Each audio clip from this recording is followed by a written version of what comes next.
people why the crops being taken and how the crops being evolved at this stage. So for that, we should have certain information on, it's have direct link between the human evolution and crop domestication. So every class, every course when I start, I will put here some prelude on how the crops came to the existence at present stage, either rice or maize or wheat or barley, whatever may be, and how it traveled along with the human evolution. That is the thing which you should understand. Then you can easily know every decade or every period of time how the human influence on the crops changes. So for that, I want to put few slides on how the human evolution, which can able to change the crop dynamics, and how we are applying various tools and techniques to change the crops. Okay, so the first, you all know that the human evolution, when you study about the human evolution, our forefather, if you take from 22 million years ago, chimpanzees or the orangutans or gorillas, we can say each one been, for example, in the gorillas, it's 8 million years ago, the gorillas came. Around 5 million years ago, chimpanzees came. And where the Homo sapiens came, the humans, it came around 2 million years ago. The Homo sapiens came into Earth. This is the way of evolutionary things. There are, before that, a lot of Homo erectus, Homo floresiensis, and the Heidelbergensis, and the Neanderthals. There are many other human species which Homo sapiens related species which exist in the earth, but it vanished because of so many reasons. This is in short on the from 25 million years ago, from our primitive monkeys, and the present day, the more elite, highly evolved animal, in the animal kingdom, the evolved species, Homo sapiens, which are present in the current society, which have a lot of information which people, human genetics or people working on human genomics, they are nowadays, they try to understand how the human evolution happens. So we need not study about the 25 million years of history, at least from our Homo sapiens. When it comes to existence, it totally changed the total landscape of the earth, and many crops which have created bigger impact than the other animal kingdoms which are present, other animal species which are present in the earth. But Homo sapiens have a lot of role on that. What they did. So when you look at the evolutionary theory, I already told from 5 million years, there are 2 million years, there are Homo habilis, and Homo erectus around 2 to 1 million years ago. There are some missing links, even though Homo habilis and Homo erectus, which have some missing link. That's why I told between 1 and 2 million years ago, the Homo erectus came, Homo erectus, then Homo sapiens came. Then the nearest primitive is like Neanderthals, which is the Neanderthal genome also been sequenced. You may be heard in the newspaper. It's have very specific, unique difference between the humans. It's have the forehead as different, and also the forearm is very shorter one, and also the leg also there is a short joints, and also the rib bone is very strong and the very bigger head. So these are some of the very nearest, but it exists in the earth up to 40,000 years ago. It has existed in the earth up to 40,000 years ago, but after that it vanished. So we have the genome sequencing also, the Neanderthals and the human genome, they sequence and see more of, it's very closest relative so far identified in the earth, except a few species which has been Russian Arctic, some species also been there, trying to establish the link between the Homo sapiens and the Neanderthals and also other related species. So when we reach this stage, there are a lot of changes in the world. Earth also happens. So this is the nearest relatives like habilis, florens, Homo erectus, and also the Homo heidelbergensis and neanderthals. These are all some of the species which is earlier exist, but it has been it's lived about neanderthals which lived up to 70,000 years ago. But the other species all are vanished from the earth. Only the superior species Homo sapiens are present here. Okay, so what it tells? So when you study the human evolution, then you have to see the human migration also around the most accepted theory of human evolution is human originated from Ethiopian highland, Africa. Around 1.5 million years ago, it moved out of Africa and went around all the other continents. They moved around. This is the most accepted theory of human evolution and human migration around the world. It is around 1.5 million years ago, the Homo sapiens which moved out of Africa and moved to other continents. So these are all the routes which they moved around. You can see that 1.8 million years ago, it's again there. It's have different routes. For example, it reaches here in Asian continent, and it reaches the Australian continent around 33 years ago. Again, it moves to 14,000 years ago, it moves to the Arctic. By that, it moved to North America around 12,000 years. And again, it's around another 1,000 years, it moved to South American continent. 12,500 years ago, it moved there. So what it says, how the humans migrate throughout the entire globe. This is because you already studied some of the Ice Age movies where the earth become more cooler and cooler. Because of that, the ice crystals being formed. Because of that, the water level, sea level goes down. So by that, all the continents which are connected, either American continent or the Asian continents and also Australian continent, South, everything is connected because of the sea level being reduced because of the icing, water level reduced, so it's all connected. After that, there is a big climate change occurs around 10,000 years ago because of that big climate change on the earth. So ice are melted and water level increases and the continents are separated. So it's all the continents being separated as we see nowadays. So this is the ancient coastal line where how there is Ice Age time. Extent of glacier around 18,000 years ago, that glacier is there. And then this is the thing which 18,000 years ago, this kind of earth surface was there. What it tells. So the 1.5 million years ago, the human came out of Africa and moved around the earth and they tried to settle. After that, after the total change in the climate, then the ice are melted, the continents are separated, and humans are settled in their respective continent, try to establish their own way of life. Then that's what we are seeing difference, how the African race and Mongolian race or Australian race or different races being have its own way of living things are happening. So what it tells.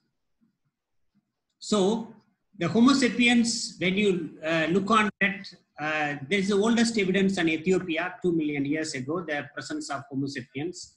It is Homo in Ethiopia, where recorded the oldest Homo sapiens living there, that is being recorded. And also the Southeast Asia, the small, there are some species they identified, and also this is the story where how the migration route and also how they are established. Okay, when the humans are in the forest ecosystem, when they are become hunters and gatherers, there are nomadic group. So they never settled and they went around the forest and collect whatever they feel they eat and live there. So where they come to sedentary cultivation from the Natufian culture, where it started, that is the question. where the rise of, when the humans start settling in the river basin, there the agriculture start. That happens around 10,000 years ago, where the humans start cultivations.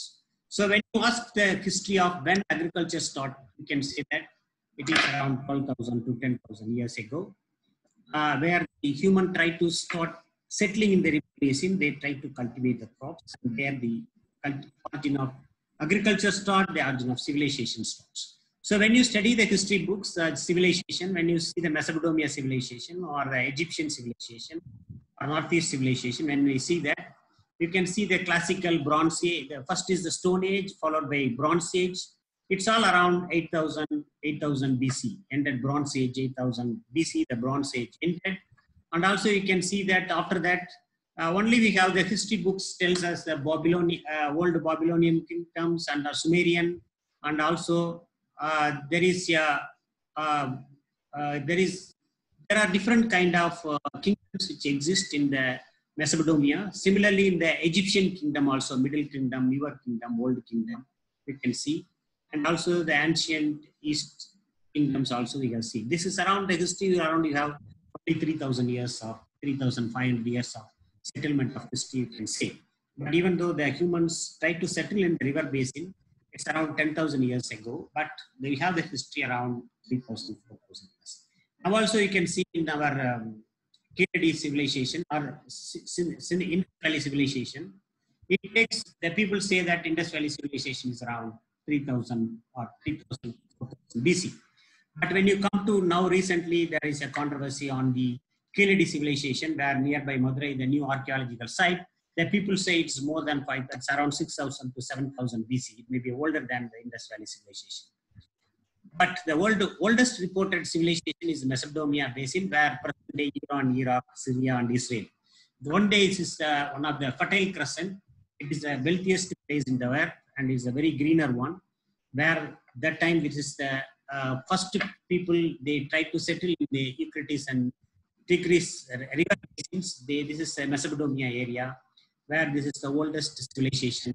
It's around more than 8,000 BC. It is the oldest civilization recorded.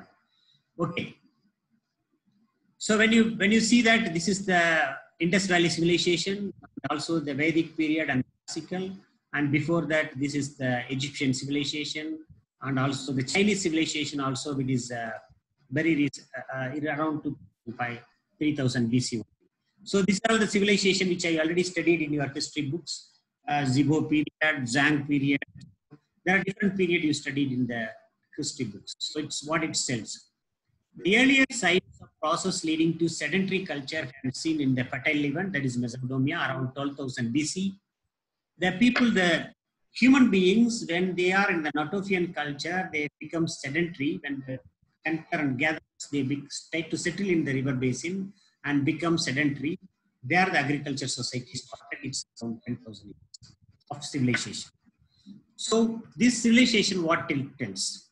So here I want to tell one story about why this civilization I want to tell.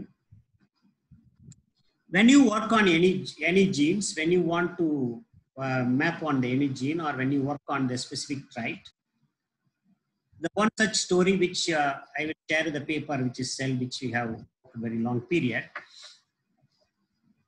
When the people start cultivating the crops, first they collect the crops from the wild habitat. They try to sow in their backyard, and then they harvest. But whenever you see any wild type, when you take, this is one example of barley, there are other places where the rice, it is on types of barley, on types of rice, Varisa perennis or rubifogon. It is one of the core mechanism where the seeds are spread across the forest. When the crops are matured, rice is matured or barley or wheat matured, then the grains will fall, it have awns. These awns will either stick on the animal skin and it will spread across the places. So this way, normally any wild types which perpetuate the next generation, while after maturity it shatter the seeds. So shattering habit is one of the mechanism. When you study this shattering mechanism, this will tell you when this shattering become non-shattering type? That is the key questions. Once we, when we work on the Borley system, when I work with my Japanese professor, when you work on the system, when really the wild types become cultivated type? That is the first question. If you answer the question, this question will solve you when the crop being domesticated, when the first agriculture starts. Where the first agriculture start, the humans collect the seed from wild habitat and try to cultivate their river basins nearby the backyard. If they cultivate it, they have to harvest the crop and bring to their back home and store for a long time. But when the grains start falling, you cannot harvest. So the grain shattering occurs at the time of maturity, then you cannot take a crop to your home. So that is a shattering mechanism, which has been very judicially designed in the wild types for propagation mechanism, but the human intervened in that. That is the first process of domestic plant breeding. That is, we call it as domestication. Domestication is the first event where any crop from wild habitat you can bring to the cultivated to break certain genes, to select certain genes to make it amenable for cultivation. That is the one such gene is shattering gene. When we work on the shattering gene, that is on the Borley shattering is controlled by two dominant genes, BTR1 and 2. When they are in the homozygous condition, it shatters. The grains are shattered. The grain disarticulation occurs. At the time of maturity, it shatters, not in the earlier time. When it's not maturing, it shatters. When there is two genes are together, two complementary genes. When any one mutation, either BTR1, capital BTR1 a mutation, or small capital BTR2 any mutation, which results become cultivated Borley. Same case in case of rice, QSH1, QTL for grain shattering in rice. When there is a dominant conditions, when there is a mutation, it becomes non-shattering. What's the advantage of non-shattering? When grains are non-shattered, then you can easily harvest, at the time of maturity, you can harvest the crop and bring to your thrashing yard, and you can thrash it and keep it in a storage. So this mechanism, we want to study this. We want to find out the gene which is responsible for the shattering mechanism in case of Borley, that is brittleness gene. If I found out the gene, then we can able to say when really the humans start cultivating the crop. If they domesticate it, when they got the mutant, when they select the plants which having the non-shattering habit, that is the first gene which come to the agriculture, and this is the first gene where you can say that it has been the human cultivation started or agriculture started, we can say. Otherwise, it became a wild habitat one. So what we did, we already studied some information on the in your previous course, molecular marker technology. Any gene, if you want to look into that, you have to map it. You make two parents, take one wild type, another one cultivated type, make a cross, and you can develop population, F1 or F2, and recombinant berline populations. You make a population, then this is to study the gene action, whether this really it is controlled by dominant gene. If you make a cross between wild type and cultivated type, if you make a crosses and F1 is shattering, then it is be dominant, controlled by dominant gene. And if you allow for segregation and develop a recombinant trial, you can able to study the genetics, and also you can map the location. So anyhow, we will come for that. Anyhow, you already studied in the course how to map the gene of interest. So I don't want to go in deep on that. So any gene, if you want to, any genes you want to do that, this is the method you have to adopt to map the gene of interest. Okay, so if you want to do the map the gene of interest, so we made a population, recombinant beryllium population, and then we map it. So we mapped the gene BTR1 and 2. These two genes, in the cultivated type, it is a small BTR1, while it is a capital BTR1. This is a high density map of AFLP map, which located the BTR1 and 2 gene in the Borley 3H chromosome.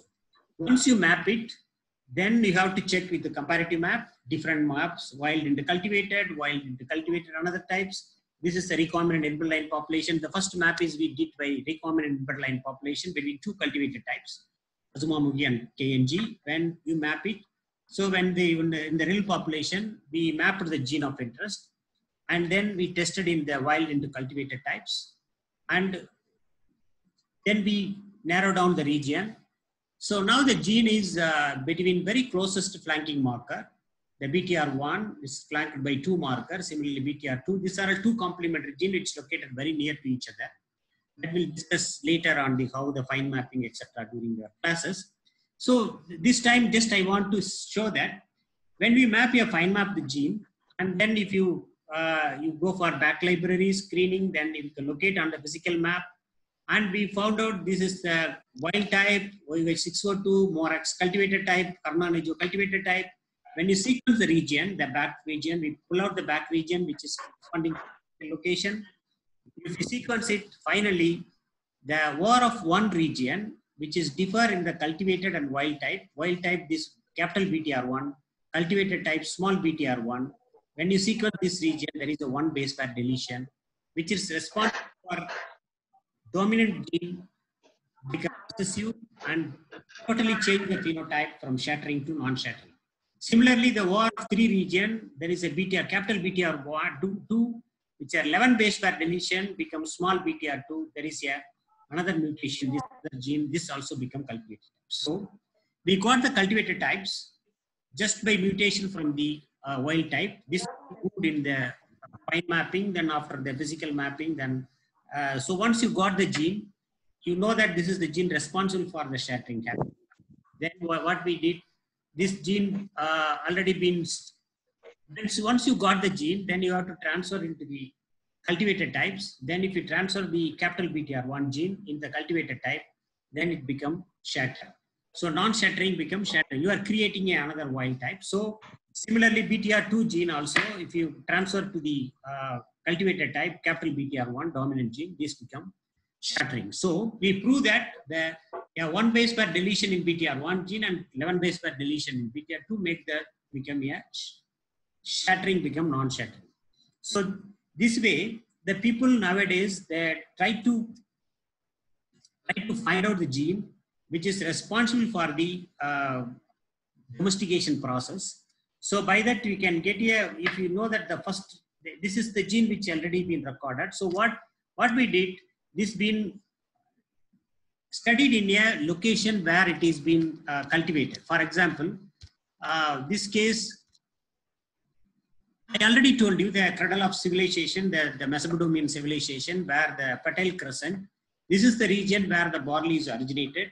This is the first crop which also been domesticated in this region. We taken around 8,000 barley accessions.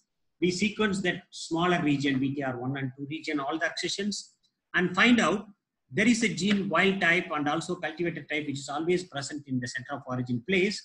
When you sequence it and you found that, then there is a wide variation is present in the both wild types. We have the capital BTR gene and also the cultivated type, we have recessive gene, both are present.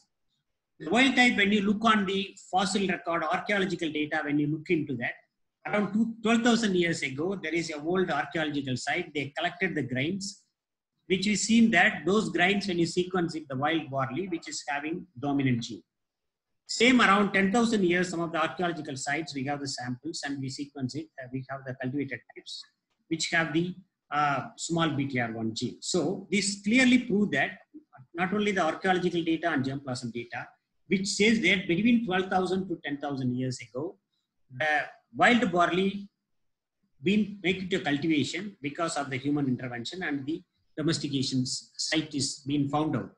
Present day Israel, Syria, Israel, and also Iran, Iraq. This is the area where the first domestication events happens. Okay, so what this tells a story is, when you find out the gene and we map it, then we found that this is the oldest place where the barley cultivation, we proved that wild type is there and also cultivated type, which is the period where the transition happens. So this is what, when you study any kind of gene, which you want to study how it been from wild habit to cultivated types, is a one such example. It been published 2015, around 15 years of work. It published in the Cell, very top journals.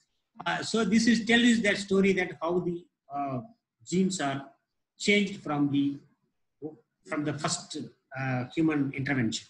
So like that, when you look on any crop, when you look on a location, for example, in South American potato, these are the called center of origin domesticated crops. For example, sorghum, pearl millet, and all African origin. When you look into that, you will get the African place, the center of origin. You will get all the wild and cultivated types in present. It's in situ places it will be available. Like potato and cotton, sweet potato, cotton, yam, which are South American domestication. Mexico, you can go maize, and also you can yam and banana in Papua New Guinea and also the Australian region, and also rice, India and China are the major domestication places. So wheat and barley are, this is around 10,000 BC, which is this is the one of the key evidences which we made. So now the people start working on that, where the center of origin of the crop, from that how the genes are domesticated from wild to cultivated. This is one is shattering is the one habit. Sometimes if you look at tomato, there's cherry tomato, a small size tomato, the present day bigger size tomato. When you look on the teosinte, the original ancestor of maize, it's a multiple branching, it's very, very small corn with multiple corn and very one row here and very smaller size. Present day maize, which a very big corn, which can yield up to 0.5 kg per cob. So there are a lot of changes being happened. It is not one day changes. It is at more than 10,000 plus now 2,000, around 12,000 years of cultivation. Sometimes, for example, sorghum or the pearl millet, which domesticated around 6,000 to 7,000 years. So when you look on that, there is 3,000 to 4,000 years of BC, and barley is the oldest one, rice around 10,000 years of domestication. So whatever the changes which you see, whatever the germ plasm variation which you found, it is not a one-day event. This is 10,000 or 5,000 years of history. This 5,000 years, there are a lot of human intervention happens. A lot of human intervention happens. Hello? Yes, sir. Are you getting? Okay. So how much time still remaining?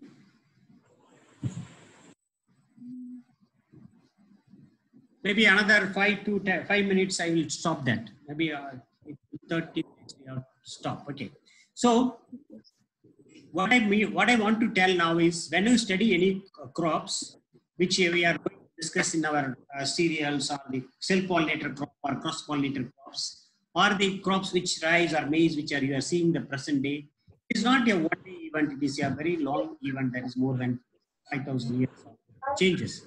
These changes, either it may be a forcible selection, domestication, selection, hybridization, marker-assisted breeding, whatever you call, there are a lot of changes being happen. This because of this variability happens. Earlier, people used conventional techniques. Now we use the genome region, we go the markers, we apply the markers to select the crops, we allow to change. If we have found out the gene, we do the transformation. So all the time, the tools are different, techniques are different, but always people try to change the crop for either for their purpose or for the human or animal purpose. Animal purpose means they increase the fodder yield, the human purpose means they increase the grain yield. Sometimes the people for the food, nutrition, etc. They look for every time, they look for specific right, they try to change the crops. When they change the crop, new variety comes. They may be apply some techniques to change the varieties, and some of the varieties been preserved in the gene banks, and it been shown that how much of changes, how much of variability is present. So what I want to tell you is that during the course of this particular and work on molecular breeding of field crops, we discuss on what are the changes happens individual crop, how you are apply the techniques, how you are changing the transferring the gene to the markers by using the markers. So many changes try to change how various tools and techniques we are applying in order to change the crop method, and for example crop geometry or crop architecture we are changing for our purpose, for our need. Maybe for example 20 years or 30 years back, green revolution time, we look only for the yield, some of the increasing only yield. Now some of the consumer want to increase the nutrition quality, some special quality we will want to improve. For that we adopt newer techniques to change the crops. So the bottom line of this class, I want to tell you that when you study any crops, you study the history of crops, how it is changes, what are the techniques every time used to change the phenotypes, and every time how the human evolutions, which have big impact on the crops system. Sometimes if people cultivate for their own purpose, consumption purpose different. When it go for industrial purpose, it become different. So the crops are also changing. The human needs and wants are changing, and the crops also changing. So whenever you look on any crops, just look on these background informations on how the humans evolutions, which have big impact on the crops nature, and when they change the nature of the crops, what purpose they are doing, what techniques are using every decade, what are the techniques being used. This was I want to convey you in the first class, just to trigger your mind how to see the crops and how they see the changes in the during the period of time, what is happening. That will give you a big impact on how to learn the technology. Just technology is not alone sufficient. That to apply and how to apply. This is also very important to know how the things are working. So this was I want to tell you on this class. I'm happy at least today we started the class. It's maybe I will have a short discussion. Don't worry, I will not take a longer lessons. We have the maximum 30 to 30 minutes discussion. And sometimes we have the interactive discussion also, because this course already you studied the basics of molecular marker technology and also some of the mapping. So this is a mostly applied course. So since I have worked more than 20 years on the different kind of markers, changing the marker system from starting from earlier RAPD markers to present day SNP markers, we are working. So we have a lot of crops we have on that. So it will, if we have that discussion, we'll have a healthy discussion during the class, and you can learn how these kind of markers which can have applied on the molecular breeding. So this is what I want to share with you, even though today is the Tamil New Year. So I troubled you all to hear my lecture, but it is a right time to start a auspicious day and make you to enlighten you how the system is working. So thank you for listening. Maybe next class onwards we'll have a little bit interactive session. Okay, thank you. Please yes, sir. give your comments. Thank you, sir. Thank you, sir. Thank you, sir. Thank you, sir. So all are there. So how many people? Around maybe 30 people? 30. How many have 33, joined? sir. 32, sir. Yes, 32, sir. 33, sir. Nice. So some people join late. Very good. No, late is not the late class. You can do no problem. So I'm really happy. At least more than 30 joined the first class itself. No problem. It is just the introduction. So we'll have your discussions in the days to come. Anyhow, you may not have the courses up to May first week. At least I will take few classes by online. I'll try to give as much information as interesting way. That's what I want to cover this. Thank you. Okay. Okay. Okay, so thank you. We'll meet tomorrow. Maybe evening time is better, and we'll try to have initially the short discussion, mostly of 30 minutes. Okay. Yes, sir. Okay, who are all the moderators here? The representative Sweta is there. You there? Sweta, unmute your mic. Yes, sir. Who are all the other representatives?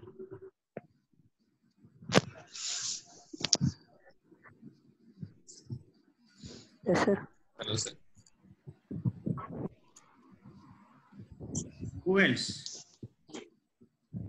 Aruna, sir. Aruna, because I cannot able to remember your faces. I could not able to because I'm first time taking classes for you. and many of you are in errors. Maybe it's difficult to remember quickly, but anyhow, I'll try to find you during the course of time to find your image and try to remember. Okay. So I hope Yes, sir. this class is little bit informative. We'll continue our discussion. So thank you. Enjoy your holiday.